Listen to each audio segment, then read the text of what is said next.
Travis Scott was robbed, or at least that's the popular sentiment amongst hip-hop fans. There's been a whole discussion surrounding whether or not Utopia should have been Album of the Year, and Travis Scott even said this, which made me think of the 10 times that Travis Scott was nominated. How many times can we say that he was actually robbed? And to discover whether or not the Grammys have a natural hate for Travis Scott, I decided to investigate. And if you guys want to follow with my investigation, we gotta go back to 2013.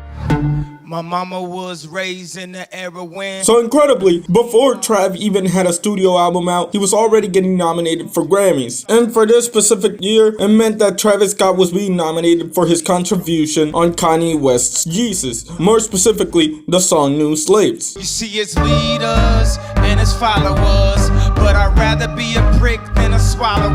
The song would receive a nomination for Best Rap Song alongside songs such as Started From the Bottom, Thrift Shop, Fucking Problems, and Holy Grail, which honestly is a pretty cool pool of songs if you ask me. And all things considered, I don't mind if any of these songs took home the Grammy. Though in hindsight, Drake probably should have taken the award home. There's just not a song here as iconic as Started From the Bottom. Of course though, this was the day that Macklemore killed his own career by winning too much, and it was Thrift Shop that took home the award, which, like I said, I don't mind. It's a big song and people overhate it now, but I get it. So in terms of robbery, I wouldn't say this is quite a robbery, at least not like some other categories later on in this video, but hey, what are you gonna do about it?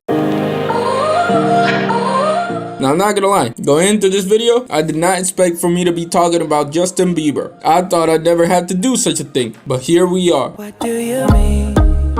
Purpose by Justin Bieber took over my middle school, and you know what, for that, it's kind of nostalgic. But am I giving it Album of the Year? Fuck no. If anything, the person that got robbed here was Beyonce, or at least that's what people say.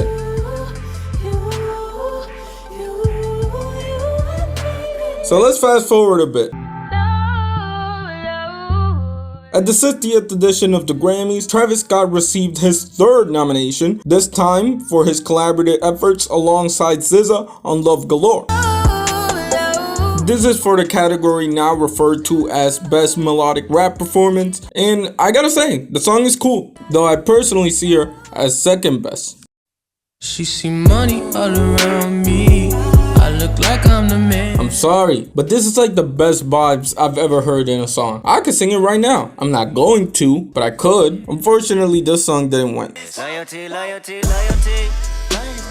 Mr. Kendrick Lamar Duckworth and Robin Rihanna Fenty took home the award. And you know, I like the SZA and Trav song even better than this. So not quite robbed, but you know, still. If you want to talk about robberies, let's talk about 2018.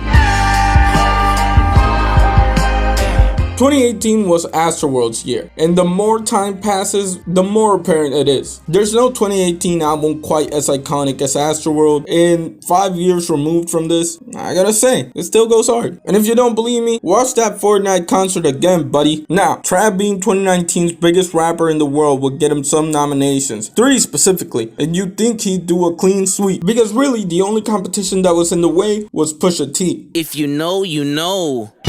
Or at least that's what most people thought. But as the Album of the Year was announced, neither Travis Scott or Pusha T took the award home. Instead, the award went to Cardi B. Now Cardi B had a great 2018. There's no taking that away from her. But honestly, it may be the worst album in the pool. And because of that, I gotta say, Sir Travis Scott was robbed. Furthermore, he lost out on the other 2 categories he was nominated for that night.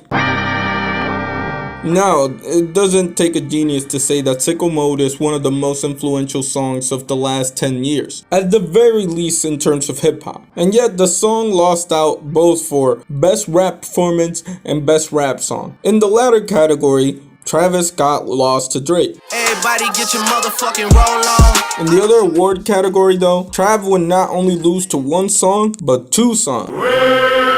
King's Dead would be one of the songs that Travis Scott would lose out to, and you know what? I like it.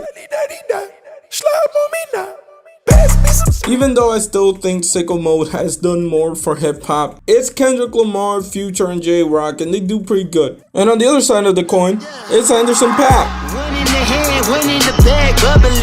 Now I gotta admit, I do have some nostalgia for this song. And though I like this song over Astroworld, you know, it kind of feels crazy. And especially considering that 2 people took home the award for best rap performance, I gotta say that Trav was robbed. At this point, Travis Scott is something like 0-6, 0-8, but it could be worse. Me at the London. Where best melodic rap performance would follow Travis Scott once more. This time for the London. Now I'm gonna save you guys some time and say it was not robbed, but Drip Too Hard was. You can get the biggest Chanel back in the store if you want. Seriously speaking, this is the only song that should have won. Too close, you gon' fuck around and drown off this way. Still though, that doesn't mean that the London isn't a cool song, because I like it. Travis Scott will once again be nominated a year later for the same category, this time for the smash hit Highest in the Room. And for as much as I like this song and the video and the Fortnite concert, listen dog, there's no way I'ma put it above the bots. If I said that Travis Scott were to win this award, it would be a straight up robbery of Roddy Ricch. Shout out to Roddy Ricch, by the way. I hope one day he can return to these heights. 1 year later, Travis Scott would be nominated for his feature on Donda, specifically for Album of the Year. Now, Donda was cool. As time passes by, I do hate revisionist history though, and we need to stop acting like that rollout was good. But all things considered, it has some bangers in it. Should it have won Album of the Year though? The answer is I don't know. Maybe if it was like half of the songs on Donda, and if it had that Andre 3000 feature, then yeah, sure. But as is, I don't know. It's kind of a toss-up who should have won that, you know? Which leads us to last week when everybody said Travis Scott was robbed. And upon further consideration, I have landed on the answer that no, he was not robbed. Turn me to a superhero, yeah. I'm taking heroes and villains before I take Utopia anything. But also, Killer Mike is like really good. If you guys really are about to listen to scientists and engineers and tell me that Utopia has a better song, I'd love to hear it. Beyond neon, beyond the ambience, beyond as you promise that you will live. And honestly, this is one of the greatest songs of the decade so far. Andre 3000, Ariel King, Future, and even Killer Mike puts in a great performance. And honestly, if you haven't listened to it, you should listen to it. So all in all, do the Grammys hate Travis Scott? I mean, yeah, probably. But was he robbed? No, at least not this week. But he definitely has been in the past. It's tough. Anyways, my last video flopped, so I gotta like put in more work, and more work it is. I'll be releasing more videos. That's the message. That's the message. That's my propaganda. More videos for 2024. Shout out to J Dilla though. And with that being said, roll the outro.